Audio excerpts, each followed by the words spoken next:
أشهد أن محمد رسول الله۔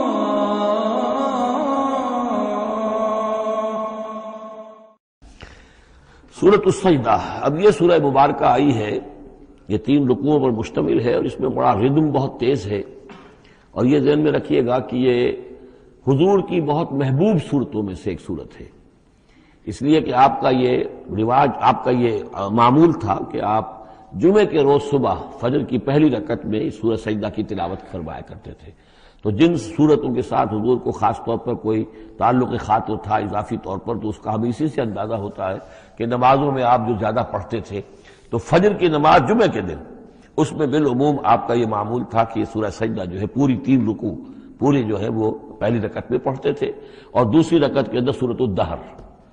یا پھر یہ کہ کبھی کبھی ایسا ہوتا تھا کہ پہلی سورت میں سورہ جمعہ اور دوسری میں سورہ منافقون، وہ 2 رکوعوں کی صورتیں ہیں، لیکن یہ جو ہے یہ صورت خاصی طویل ہے۔ الف لام میم تنزیل الکتاب لا ریب فیہ من رب العالمین، اس کتاب کا اتارا جانا ہے کہ جس میں کوئی شک نہیں، کوئی فریب نہیں، رب العالمین کی طرف سے ہے۔ ام یقولون افتراہ، کیا یہ کہتے ہیں کہ یہ محمد نے خود گھڑ لی ہے صلی اللہ علیہ وسلم، خود لکھ لی ہے؟ بل هو الحق من ربک، نہیں، یہ الحق ہے تیرے رب کی طرف سے، لتنذر قوما ما اتاهم من نذیر، تاکہ خبردار کر دیں آپ اے نبی اس قوم کو کہ جس کے پاس کوئی نبی پہلے نہیں آیا، کوئی خبردار کرنے والا نہیں آیا۔ حضرت اسماعیل سے لے کر اور حضرت محمد تک بڑے طویل عرصے تک کوئی نبی اس نسل میں نہیں آیا، اس قوم میں نہیں آیا۔ لعلہم یہتدون، آپ خبردار کریں انہیں شاید تاکہ وہ ہدایت پائیں، شاید کہ وہ ہدایت پائیں تاکہ وہ ہدایت پائیں۔ اللہ الذی خلق السماوات والارض وما بینہما فی 6 ایام، اللہ وہ ہے کہ جس نے پیدا کیا آسمانوں کو اور زمین کو اور جو کچھ ان دونوں کے مابین ہے 6 دنوں میں۔ ثم استوى علی العرش، پھر وہ متمکن ہو گیا تخت حکومت پر، تخت پر۔ ما لکم من دونہ من ولی، نہیں ہے تمہارے لیے اس کے مقابلے میں من ولی ولا شفیع، یہاں دون کا لفظ جو ہے مقابلے میں، اس کے خلاف، یعنی جب کہ وہ پکڑے تمہیں سزا دینا چاہے تو اس کے اس فیصلے کے کوئی آڑے نہیں آ سکتا، نہ کوئی ولی اور نہ کوئی شفیع۔ افلا تتذکرون، تو کیا تم تذکر نہیں کرتے، سمجھتے نہیں ہو، عقل سے کام نہیں لیتے؟ یدبر الامر من السماء الى الارض، وہ تدبیر کرتا ہے امر کی آسمان سے زمین کی طرف۔ ظاہر بات ہے کہ اللہ تعالیٰ کے جو فیصلے ہوتے ہیں، اور اس میں ایک تو ہے 1000 سال کا ایک نقشہ ہے جو اللہ بناتا ہے، پلاننگ ہے، جو اللہ کا ایک دن ہے، لیکن یہ کہ ہمارے حساب سے جو 1 سال ہے، اس کے لیے بھی جو لیلۃ القدر آتی ہے، وہ در حقیقت وہ اس سال کا بجٹ سیشن ہے کہ اس 100,000 سال میں سے اس سال کے اندر کیا کیا ہونا ہے۔ تو اس طریقے سے اللہ تعالیٰ کا جو عالمی حکومت کا نظام ہے، اس میں اس طریقے کی پلاننگ ہے۔ یدبر الامر من السماء الى الارض، وہ تدبیر کرتا ہے اپنے امر کی آسمان سے زمین کی طرف، فرشتے اترتے ہیں احکام کو لے کر کہ اب یہ کام یہاں پر ہونے ہیں، یہ امپلیمنٹیشن ہونی ہے۔ ثم یعرج الیہ، پھر وہ چڑھتا ہے اس کی جانب، جب یہ کام ہو گئے تو رپورٹیں جو ہیں وہ اللہ تعالیٰ کی جناب میں پھر پیش ہونے کے لیے جا رہی ہیں۔ فی یومن، اور یہ سارا معاملہ ہے ایک دن میں، مقدارہ 1000 سنۃ مما تعدون، جس کی مقدار ہے تمہارے حساب سے جو تم گنتی کرتے ہو تو 1000 برس۔ اب یہ سورہ حج میں بھی یہ آیت آ چکی ہے، ان یوما عند ربک کالف سنۃ مما تعدون، تیرے رب کا ایک دن جو ہے وہ تمہارے حساب کے 1000 سال کے برابر ہے۔ اور یہاں پر بھی یہ آ گیا کہ یہ تدبیر امر کے سلسلے میں اس کائنات میں جو بھی اللہ تعالیٰ کا فیصلہ ہوتا ہے تو وہ ہر 1000 سال کے لیے اس کا ایک نقشہ بن جاتا ہے۔ ذالک عالم الغیب والشہادۃ، وہ ہے، وہ ہستی ہے جاننے والی ہر چھپی چیز کی اور ہر سامنے کی چیز کی، العزیز جو زبردست ہے، الرحیم رحم فرمانے والی ہے۔ الذی احسن کل شیء، جس نے کہ جو شے بنائی، کل شیء خلقہ، جو شے بھی اس نے بنائی بہت خوبصورت بنائی، بہت عمدہ بنائی، اس کی خلقت میں کوئی نقص تم نہیں دکھا سکتے، کہیں کوئی کوتاہی نہیں دکھا سکتے۔ وبدأ خلق الانسان من طین، اور انسان کی تخلیق کا آغاز کیا گارے سے، یہ تخلیق کا آغاز تو گارے سے ہوا، یا تو یہ کہ وہ آدم کی تخلیق جو ہے وہ جو جن مراحل سے ہو کر گزری ہے اس کو ہم کئی دفعہ دیکھ چکے ہیں، یا جیسے کہ میں نے سورہ مومنون کے شروع میں عرض کیا کہ خود ہر انسان کی بھی جو تخلیق ہو رہی ہے اس کا بھی اصل تو جو ہے کہ باپ کے جسم میں جو نطفہ بن رہا ہے تو وہ بھی تو ظاہر بات ہے کہ زمینی جو غذا ہے اور وہ مٹی ہی کی کشید جو ہے وہی چیزیں ہیں کہ جس کے ذریعے سے وہ اس کا نطفہ بنتا ہے۔ لیکن اس کے بعد ثم جعل نسلہ من سلالۃ من ماء مہین، پھر یہ جو نسل چلی ہے آدم کی علیہ الصلوۃ والسلام، اب یہ چلی ہے اس بے قدر پانی کی کہ نچڑا ہوا پانی جو ہے سلالۃ من ماء مہین، اس سے اب یہ نسل آگے چل رہی ہے۔ پہلا مرحلہ آدم کا مٹی سے آدم تک، اب آدم سے آگے جو تناسل کا معاملہ چل رہا ہے، نوع انسانی کا ریپروڈکشن جس نظام سے ہو رہی ہے اس کا یہ نسل جو ہے اس میں یہ ذریعہ بن رہا ہے۔ ثم سواہ ونفخ فیہ من روحہ، اب یہاں ثم جو آ رہا ہے گویا کہ نسل انسانی میں سے جو بھی کوئی ایک بچہ جو ہے اس کو اللہ تعالیٰ اس کی نوک پلک سنوار دیتا ہے، ونفخ فیہ من روحہ، اور اس میں پھر پھونکتا ہے اپنی روح میں سے۔ یہ میں عرض کر چکا ہوں کہ یہ حدیث نبوی سے جو بڑی پختہ حدیث ہے حضرت عبداللہ ابن مسعود رضی اللہ تعالیٰ عنہ سے، اس میں یہ ہے کہ 40 دن نطفے کی شکل ہے، 40 دن مضغہ ہے، بلکہ درمیان میں علقہ ہے، اور پھر 120 دن کے بعد اللہ تعالیٰ فرشتے کو بھیجتا ہے جو اس میں روح پھونکتا ہے۔ وَنَفَخَ فِيهِ مِن رُوحِهِ وَجَعَلَ لَكُمُ السَّمْعَ وَالْأَبْصَارَ وَالْأَفْئِدَةَ، اور اس نے تمہارے لیے بنا دیے ہیں کان بھی اور آنکھیں بھی، اور تمہیں عقل بھی دی ہے، یا دل بھی، جو بھی چاہے کہہ لیں، اس لیے کہ دل کی بھی ایک عقل ہے اور ایک عقل حیوانی ہے۔ قَلِيلًا مَا تَشْكُرُونَ، بہت ہی کم ہے جو شکر تم کرتے ہو۔ وَقَالُوا إِذَا ضَلَلْنَا فِي الْأَرْضِ أَإِنَّا لَفِي خَلْقٍ جَدِيدٍ، اور یہ کہتے ہیں کہ جب ہم زمین میں گم ہو جائیں گے، رل مل جائیں گے، مٹی ہو کر مٹی میں مل جائیں گے، تحلیل ہو جائیں گے، اور آج کا کوئی نوجوان کہے گا جبکہ اس کے تو ایٹم جو ہے وہ بھی منتشر ہو گئے، اس کے الیکٹرانز بھی پتہ نہیں کہاں سے کہاں گئے، اب اسی کے جسم سے کھاد بن گئی ہے، وہ اس کا جسم کھاد بن گیا ہے، اور وہ کھاد جو ہے وہ پلانٹس کے اندر آ گئی ہے، اور وہ پلانٹس جو ہیں وہ بکری نے کھا لیے ہیں، اور بکری سے کہیں سے کہاں پہنچ گئے، کیسے جمع ہوں گے اس کے اجزاء۔ وَقَالُوا إِذَا ضَلَلْنَا فِي الْأَرْضِ، جب ہم زمین کے اندر گم ہو جائیں گے، کھوئے جائیں گے، أَإِنَّا لَفِي خَلْقٍ جَدِيدٍ، کیا پھر ہمیں ایک نئی تخلیق جو ہے عطا ہو جائے گی۔ بل ہم بلقاء ربہم کافرون، حقیقت میں یہ اپنے رب کی ملاقات کا انکار کر رہے ہیں، کیونکہ انہیں معلوم ہے کہ ان کے کرتوت کیا ہیں۔ ظاہر بات ہے جس کے دل کے اندر اللہ کے لیے خلوص اور محبت ہے اور دل را بدل رہیس، تو اسے یہ بھی یقین ہوگا میرا پروردگار بھی مجھ پر شفقت فرمائے گا، رحم فرمائے گا۔ آپ اگر مخلص ہیں اللہ کے ساتھ تو اللہ تعالیٰ کی طرف سے بھی رحمت کی امید ہوگی، تو پھر تو انسان ملنا چاہے گا۔ یہ لوگ انکار کرنا چاہتے ہیں اللہ سے ملاقات کا، اعتراض یہ کر رہے ہیں کیسے ہو سکتا ہے، کیسے پیدا ہو سکتے ہیں، حالانکہ بے وقوف یہ دیکھیں کہ اگر تمہیں وہ پہلی مرتبہ پیدا کر سکتا ہے تو دوبارہ پیدا کرنا کیسے مشکل ہوگا۔ تو تمہیں پہلے بھی پیدا کیا، زمین ہی سے اجزاء آئے ہیں، سارے ایٹمز وہیں سے آئے ہیں، وہیں سے ہو کر تمہارے وجود جو ہے وہ بنا ہے۔ قُلْ يَتَوَفَّاكُم مَلَكُ الْمَوْتِ الَّذِي وُكِّلَ بِكُم، کہہ دیجئے کہ تمہیں قبض کر لے گا وہ فرشتہ جو موت کا فرشتہ ہے، جو تم پر مقرر کر دیا گیا ہے۔ ثُمَّ إِلَىٰ رَبِّكُمْ تُرْجَعُونَ، پھر تم اپنے رب کی طرف لوٹا دیے جاؤ گے۔ وَلَوْ تَرَىٰ إِذِ الْمُجْرِمُونَ نَاكِسُو رُءُوسِهِمْ، اور کاش کہ تم دیکھ سکو وہ منظر جبکہ یہ مجرم کھڑے ہوں گے سر ڈالے ہوئے اپنے پروردگار کے سامنے۔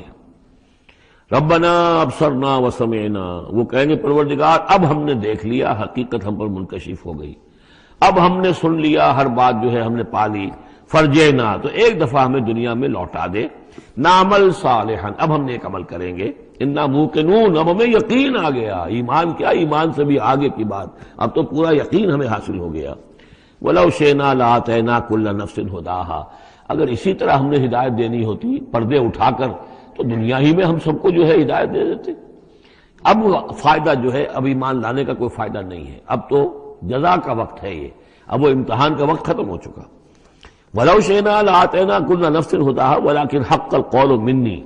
لیکن میری طرف سے تو یہ میرا فیصلہ جو ہے یہ ثابت ہو چکا ہے، پختہ ہے، صادر ہو چکا ہے۔ لَأَمْلَأَنَّ جَهَنَّمَ مِنَ الْجِنَّةِ وَالنَّاسِ أَجْمَعِينَ، کہ میں جہنم بھی تو میں نے بنائی ہے نا، آخر اس کے لیے بھی مجھے ایندھن چاہیے، تو اب تو یہ کہ تم لوگ اس کا ایندھن بنو گے، اب تمہیں جنات اور انسان جو بھی تھے، جو باغی تھے ہمارے، اب ان کو اس جہنم کے اندر جھونک کر رہیں گے۔ فَذُوقُوا بِمَا نَسِيتُمْ لِقَاءَ يَوْمِكُمْ هَٰذَا، اب چکھو ذرا مزہ اس چیز کا جو تم نے آج کے دن کی ملاقات کا انکار کیا یا اسے نظر انداز کیے رکھا۔ انا نسیناکم، ہم نے بھی اب تمہیں نظر انداز کر دیا، اب ہم سے بات نہ کرو، لا تکلمون، اب ہم مجھ سے بات نہ کرو۔ وذوقوا عذاب الخلد بما کنتم تعملون، اور جو کچھ تم کرتے رہے اس کی پاداش میں اب ہمیشگی والا عذاب چکھو۔ انما یؤمن بآیاتنا الذین اذا ذکروا بها، میری ایمان رکھنے والے تو ہماری آیات پر وہ لوگ ہیں کہ جب انہیں ہماری آیات کے ذریعے سے تذکیر کی جاتی ہے، نصیحت کی جاتی ہے، انہیں سنائی جاتی ہے، خروا سجدا، وہ سجدے میں گر پڑتے ہیں، وسبحوا بحمد ربہم، اور وہ اپنے پروردگار کی حمد کے ساتھ تسبیح کرتے ہیں، وہم لا یستکبرون، اور وہ گھمنڈ نہیں کرتے، تکبر نہیں کرتے۔ یہ آیت سجدہ ہے۔ تتجافی جنوبہم عن المضاجع، رات کے اوقات میں ان کے پہلو بستروں سے دور رہتے ہیں، علیحدہ رہتے ہیں رات کو۔ یبیتون لربہم سجدا وقیاما، ایک تو وہ شخص ہے کہ جو ساری رات پڑا سوتا رہتا ہے، اور ایک وہ ہے کہ جو وقفے سے اٹھتا ہے، اللہ کو یاد کرتا ہے، کبھی کھڑا ہے کبھی سجدہ کر رہا ہے۔ تو ان کے پہلو جو ہیں وہ ان کے بستروں سے علیحدہ رہتے ہیں۔ یدعون ربہم خوفا وطمعا، اپنے رب کو پکارتے رہتے ہیں، دعا کرتے رہتے ہیں اپنے رب سے، خوف کے ساتھ بھی اور طمع کے ساتھ بھی۔ انہیں امید بھی ہوتی ہے، لالچ بھی ہوتا ہے کہ اللہ تعالیٰ رحم فرمائے، مغفرت فرمائے، لیکن ڈر بھی رہتا ہے کہ کہیں ہماری پکڑ نہ ہو جائے۔ وَمِمَّا رَزَقْنَاهُمْ يُنْفِقُونَ، اور جو کچھ ہم نے انہیں دیا ہے اس میں سے پھر وہ خرچ کرتے ہیں ہماری رضا جوئی کے لیے۔ فَلَا تَعْلَمُ نَفْسٌ مَّا أُخْفِيَ لَهُم مِّن قُرَّةِ أَعْيُنٍ، تو کسی جان کو نہیں معلوم، کسی انسان کو نہیں معلوم کیا کچھ چھپایا گیا ہے ان کے لیے ان کی آنکھوں کی ٹھنڈک کے واسطے، یعنی جنت میں ہم نے کیا کچھ چھپایا ہوا ان کے لیے کوئی نہیں جانتا۔ فَلَا تَعْلَمُ نَفْسٌ، کوئی نہیں جانتا۔ اسی مضمون کو اصل میں حضور نے ادا کیا ہے کہ مَا لَا عَيْنٌ رَأَتْ وَلَا أُذُنٌ سَمِعَتْ وَمَا خَطَرَ عَلَىٰ قَلْبِ بَشَرٍ، باقی جو چیزیں بیان کی گئی ہیں ان کے بھی اصل حقیقت تو وہاں کھلے گی، لیکن پھر بھی یہ تو ابتدائی نزل ہے، پہلی مہمان نوازی ان چیزوں سے ہے جن کا کہ قرآن مجید میں ذکر ہے، جن کو کہ ہم سمجھ سکتے ہیں۔ اصل نعمتیں جو جنت کی ہے وہ تو یہ فلا تعلم نفس، کوئی نہیں جانتا کیا کچھ چھپایا گیا ان کے لیے، اللہ تعالیٰ نے کیا کچھ تیار کر کے رکھا ہوا ہے ان کی آنکھوں کی ٹھنڈک کا سامان۔ جزاء بما كانوا يعملون، وہ بدلہ ہوگا ان کے اعمال کا۔ افمن کان مومنا کمن کان فاسقا، تو بھلا ایک شخص کہ جو مومن ہے کیا وہ ایسا ہو جائے گا جیسے فاسق ہو؟ کیا ان کا انجام برابر ہوگا؟ لا یستوون، نہیں وہ برابر نہیں ہو سکتے۔ اما الذین آمنوا وعملوا الصالحات، یقیناً وہ لوگ جو ایمان لائے اور جنہوں نے نیک عمل کیے، فلہم جنات المأویٰ، ان کے لیے تو وہ باغات ہیں جہاں ان کو ٹھکانہ دیا جائے گا۔ نزلا بما كانوا يعملون، اور یہ ہوگی ان کی ابتدائی مہمان نوازی۔ نزل عربی میں کہتے ہیں مہمان جیسے ہی آئے، نزیل اترا ہے وہ اپنی سواری سے، گھوڑے سے آیا ہے، اونٹ پر آیا ہے، آپ کے دروازے کے سامنے آ کر وہ اترا ہے، اونٹ کو بٹھایا ہے اس سے اترا ہے، یا آج کار سے اتر رہا ہے۔ تو اب یہ نزیل ہے اس وقت، اس نزیل کے لیے نزل فوری طور پر، موسم کے اعتبار سے ٹھنڈا ہے یا گرم ہے، آپ فوری طور پر لاتے ہیں، یہ نزل ہے۔ پھر وہ اب آپ کے پاس ٹھہر گیا ہے، آپ نے اس کے لیے کمرے کا بندوبست کیا ہے، وہ وہاں پر اس نے استراحت کی ہے، اب آپ نے اہتمام کے ساتھ اس کے لیے کھانا تیار کروایا، یہ ہے ضیافت، ضیف اب بنا ہے وہ۔ تو جیسے آیا ہے وہ نزیل ہے، اور جب گھر میں آپ کے ٹھہر گیا تو اب ضیف ہے، وہ پھر ضیافت ہوگی۔ تو وہ چیزیں جو ہیں ما لا عین رأت ولا اذن سمعت وما خطر علی قلب بشر، یہ اصل میں ضیافت خداوندی ہے، اور یہ نزل ہے جس کا ذکر قرآن مجید میں اس تفصیل سے آیا ہے۔ وَأَمَّا الَّذِينَ فَسَقُوا فَمَأْوَاهُمُ النَّارُ، اور جو لوگ سرکش تھے اور جنہوں نے نافرمانی کی تھی ان کا ٹھکانہ آگ ہے۔ كُلَّمَا أَرَادُوا أَن يَخْرُجُوا مِنْهَا، جب بھی وہ چاہیں گے کہ وہاں سے نکل بھاگیں، اُعِیدُوا فِیہا، پھر انہیں اسی میں لوٹا دیا جائے گا۔ وَقِیلَ لَهُمْ ذُوقُوا عَذَابَ النَّارِ الَّذِی كُنتُم بِهِ تُکذِّبُونَ، اور ان سے کہا جائے گا چکھو اب مزہ اس عذاب کا، آگ کے عذاب کا جس کو تم جھٹلاتے رہے تھے۔ وَلَنُذِيقَنَّهُم مِّنَ الْعَذَابِ الْأَدْنَىٰ دُونَ الْعَذَابِ الْأَكْبَرِ لَعَلَّهُمْ يَرْجِعُونَ۔ یہ ہے آیت نمبر 21 اس سورہ مبارکہ کی، اور آیت نمبر 41 تھی سورہ الروم کی۔ ظہر الفساد فی البر والبحر بما کسبت ایدی الناس لیذیقہم بعض الذی عملوا لعلہم یرجعون، ہم لوگوں کے کرتوتوں کے کچھ اعمال کی سزا دنیا میں دے دیتے ہیں، شاید کہ جاگ جائیں، ہوش میں آ جائیں اور یہ لوٹ آئیں، پلٹ آئیں، توبہ کریں۔ یہاں فرمایا ہم لازماً انہیں چکھائیں گے مزہ چھوٹے عذاب کا، ادنا، عذاب الادنا، دون العذاب الاکبر، اس بڑے عذاب سے پہلے لعلہم یرجعون، شاید کہ یہ جاگ جائیں، شاید کہ ہوش میں آ جائیں، شاید کہ لوٹ جائیں، شاید کہ توبہ کریں۔ یہ بات جو ہے آ چکی ہے کہ رسول جب بھی بھیجے جاتے تھے تو اللہ تعالیٰ کی طرف سے اس قسم کی تنبیہات کا سلسلہ آتا تھا تاکہ لوگ بیدار۔ وَمَنْ أَظْلَمُ مِمَّنْ ذُكِّرَ بِآيَاتِ رَبِّهِ ثُمَّ أَعْرَضَ عَنْهَا، اس سے بڑھ کر ظالم کون ہوگا جس کو نصیحت کی گئی اب اس کے رب کی آیات کے حوالے سے پھر بھی اس نے اعراض کیا. یعنی ایک تو نصیحت کوئی کر رہا ہے وہ اپنا جو فلسفہ بھگار رہا ہے یا کوئی اپنی عقل لڑا رہا ہے، اپنی منطق لڑا رہا ہے، ایک یہ کہ اللہ کی آیات کے ذریعے سے تذکیر کر رہا ہے، پھر بھی اس سے اعراض کرے. ثم اعرض عنها انا من المجرمین منتقمون، ایسے مجرموں سے تو ہم انتقام لے کر رہیں گے. وَلَقَدْ آتَيْنَا مُوسَى الْكِتَابَ فَلَا تَكُنْ فِي مِرْيَةٍ مِّن لِقَائِهِ، اور ہم نے موسیٰ کو کتاب دی تھی، اور یہ جملہ متردہ بیچ میں آیا ہے کہ اے نبی آپ بالکل شک میں نہ رہیے اس کی ملنے سے یا اس کی ملاقات کے. اس کا ایک ترجمہ یہ کیا گیا ہے کہ شب معراج میں حضرت موسیٰ سے بھی حضور کی ملاقات ہوئی تھی، تو اس کی طرف اشارہ ہے کہ آپ کی جو ملاقات ہوئی تھی وہ موسیٰ ہی سے ہوئی تھی، اس میں کوئی شک نہ کیجیے.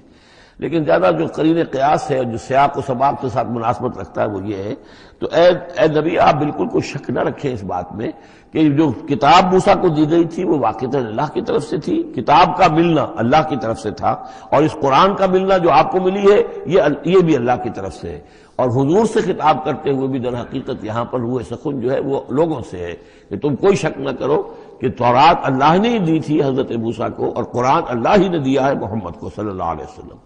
وَجَعَلْنَاهُ هُدًى لِبَنِي اسرائیل، اور اس کو ہم نے ٹھہرایا تھا، بنا دیا تھا ہدایت، رہنمائی بنی اسرائیل کے لیے. وَجَعَلْنَا مِنْهُمْ أَئِمَّةً يَهْدُونَ بِأَمْرِنَا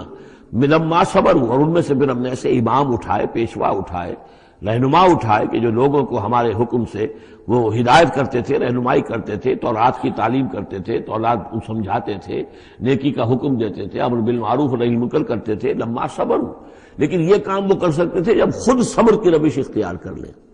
اگر آدمی اپنی تمام توانائیاں اور قوتیں زیادہ سے زیادہ عیش، زیادہ سے زیادہ دولت جمع کرنے پر کرے گا تو وقت کہاں سے لائے گا ان کاموں کے لیے؟ اور اس کام کے لیے تو ظاہر بات ہے آپ کو بدی پر کسی کو روکنا ہے، ٹوکنا ہے، نہیں منکر کرنا ہے تو کوئی صبر بھی کرنا پڑے گا، کوئی مصیبت بھی آئے گی، کوئی تکلیف بھی آئے گی، کوئی آپ کو ستائے گا بھی، گالیاں دے گا، اور اگر حکومت کے خلاف آپ نے کوئی بات کہی ہے تو حکومت آپ کو سزا دے گی. لہذا صبر کے بغیر یہ کام نہیں ہوتے. وَجَعَلْنَا مِنْهُمْ أَئِمَّةً يَهْدُونَ بِأَمْرِنَا، اب ہر شخص کے ہم میں سے یہ خواہش پیدا ہونی چاہیے کہ اللہ تعالیٰ ہمیں بھی، اگر بنی اسرائیل میں سے اللہ تعالیٰ نے بہت سے لوگ ایسے اٹھا دیے جن کی یہ تعریف کی جا رہی ہے، جعلنا منہم ائمۃ یہدون بامرنا لما صبروا، اللہ تعالیٰ ہمیں توفیق دے کہ ہم بھی اس امت مسلمہ میں اسی کام کے کرنے والے بن جائیں تاکہ لوگوں کو خیر کی طرف بلائیں، حق کی طرف دعوت دیں. لیکن اس کے لیے اپنے لیے صبر اختیار کرنا ضروری ہے. کم سے کم اپنا جو ہے اسٹینڈرڈ آف لیونگ رکھیں تاکہ یہ کہ ہم اپنا وقت سپیئر کر سکیں، جس کو تبلیغی بھائی کہتے ہیں تفریغ الاوقات. اوقات فارغ نہیں کریں گے اپنے، سارا وقت تو لگا ہوا ہے آپ پیسہ کمانے میں، اس لیے کہ اس کے ایک خاص قسم کا معیار زندگی بنا لیا ہے، اور اس کو مینٹین کرنے کے لیے اب جتنا کچھ آپ کو چاہیے اب دن رات ایک کریں گے تو آپ اپنے اس معیار زندگی کو مینٹین کر سکتے ہیں. گویا کہ اب ہم اس معیار زندگی کو پوج رہے ہیں، ہمارے پاس اب وقت ہی نہیں ہے، صلاحیت کہاں لگائیں، کس وقت میں لگائیں، کیا کام کریں.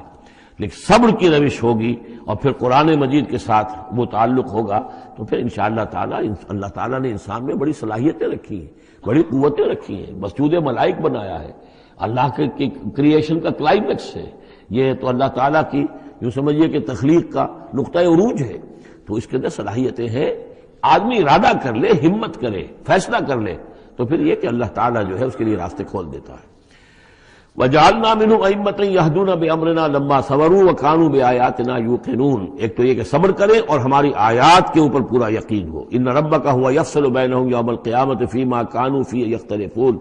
یقیناً آپ کا رب فیصلہ کرے گا ان کے مابین قیامت کے دن ان تمام چیزوں میں جن میں یہ اختلاف کر رہے تھے. أَوَلَمْ يَهْدِ لَهُمْ كَمَا أَهْلَكْنَا مِنْ قَبْلِهِمْ مِنَ الْقُرُونِ يَمْشُونَ فِي مَسَاكِنِهِمْ. کیا ان کے لیے یہ بات کافی نہیں ہوئی ان کی رہنمائی کے لیے، ان کو سبق دکھانے کے لیے کہ ان سے پہلے ہم نے کتنی ہی بستیوں کو اور کتنی ہی نسلوں کو جو ہے ہلاک کیا ہے کہ وہ جو پھرتے تھے اپنی انہی مساکن میں، اپنے شہروں میں، اور ایک مفہوم یہ کہ جن میں اب یہ پھر رہے ہیں، یہ جاتے ہیں اور سمود کی بستیوں کے پاس سے گزرتے ہیں. اور آج ہی بتایا گیا ہے کہ اخبار میں وہ خبر آئی ہے کہ کچھ برطانوی سیاست جو ہے وہ محققین انہوں نے وہ ڈیڈ سی میں اس کے ساحل کے ساتھ ہی اور پانی کے نیچے وہ آثار موجود ہیں اس شہر کے کہ جس کی طرف حضرت لوط علیہ السلام کو بھیجا گیا تھا.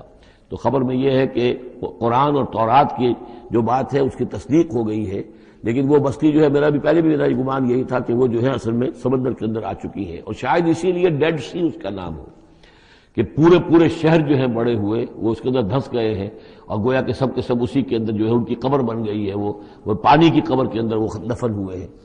بہرحال یہ تمام چیزیں جو ہے تم پھرتے ہو، آتے ہو، جاتے ہو، انہی لوگوں کے مساکن کے اندر تم پھر رہے ہو۔ ان فی ذلک لآیات فلا یسمعون، اس میں یقیناً نشانیاں ہیں، تو کیا تم عقل سے کام نہیں لیتے، سنتے نہیں ہو؟